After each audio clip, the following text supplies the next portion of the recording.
হর হর মহাদেব। তো বন্ধুরা, শ্রাবণ মাসে কেন মহিলারা সবুজ চুড়ি পরে? শ্রাবণ মাস পড়তেই দেখা যায় বিবাহিত মহিলারা কাচের চুড়ি পরেন। শুধুমাত্র বিবাহিত মহিলারা না, কুমারী মেয়েদেরকেও দেখা যায় কাচের সবুজ চুড়ি পরতে। কিন্তু আপনারা গিয়ে যদি জিজ্ঞাসা করেন যে শ্রাবণ মাসে কেন সবুজ কাচের চুড়ি পরেন, অনেকে কিন্তু বলতে পারবে না।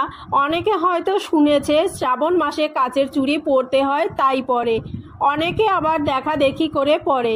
কিন্তু আসল কাহিনী কি রয়েছে সেটাই জানাবো এই ভিডিওর মাধ্যমে। ভিডিওটির মূল পর্বে যাওয়ার আগে নমস্কার বন্ধুরা, দোলামণ্ডল চ্যানেলে আপনাদের সবাইকে অনেক অনেক স্বাগত। আশা করি বন্ধুরা আপনারা সবাই ভালো আছেন এবং সুস্থ আছেন। ভিডিওটি ভালো লাগলে লাইক এবং কমেন্ট করবেন। আমার চ্যানেলে নতুন বন্ধু হয়ে থাকলে চ্যানেলটি অবশ্যই সাবস্ক্রাইব করে আমার পাশে থাকবেন। আমার সকল বন্ধুদের কাছে অনুরোধ রইল ভিডিওটি প্রথম থেকে শেষ পর্যন্ত দেখার। তো চলুন বন্ধুরা, ভিডিওটির মূল পর্বে যাওয়া যাক। সবুজ রং এমন একটি রং যাকে পজিটিভ বা ইতিবাচক রং বলা হয়। আর এই শ্রাবণ মাসে সবুজ রং ব্যবহার করে মানুষকে শুভ বার্তা দেয়া হয়। আর এই সবুজ রং হলো দেবাদিদেব মহাদেবের খুবই প্রিয় একটা রং। বিভিন্ন পুরাণে এই শ্রাবণ মাসকে মহাদেবের জন্ম মাস বলা হয়েছে। কিন্তু সেই কারণে মহাদেবের এই শ্রাবণ মাস খুব প্রিয়। শ্রাবণ মাস সবুজ বর্ণের বিশেষ তাৎপর্য রয়েছে, কারণ শ্রাবণ মাস বর্ষাকাল, আর বর্ষাকালে চারদিকে থাকে সবুজ। সবুজকে সুখ ও সমৃদ্ধির প্রতীক বলা হয়, কারণ সবুজ ছাড়া অনেক শুভ কাজ ও ধর্মীয় রীতিতে অসম্পূর্ণ হিসাবে বিবেচিত হয়।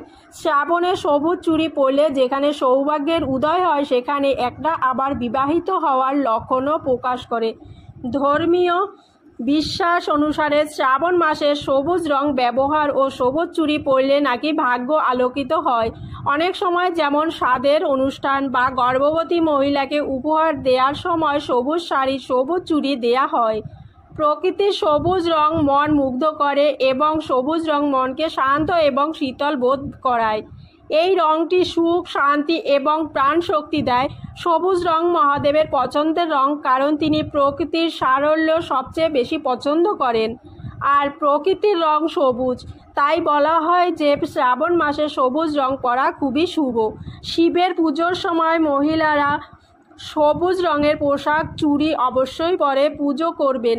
মহাদেব প্রসন্ন হন এতে। সবুজ ছাড়া লাল, সাদা, হলুদ, নীল ও গেরুয়া রঙের পোশাক পরা যেতে পারে। অবশ্যই সুতির তৈরি কাপড় পরবেন। পুরুষদের ক্ষেত্রে সাদা রঙের ধুতি ও পাঞ্জাবি পরে পুজো করার কথা বলা হয়।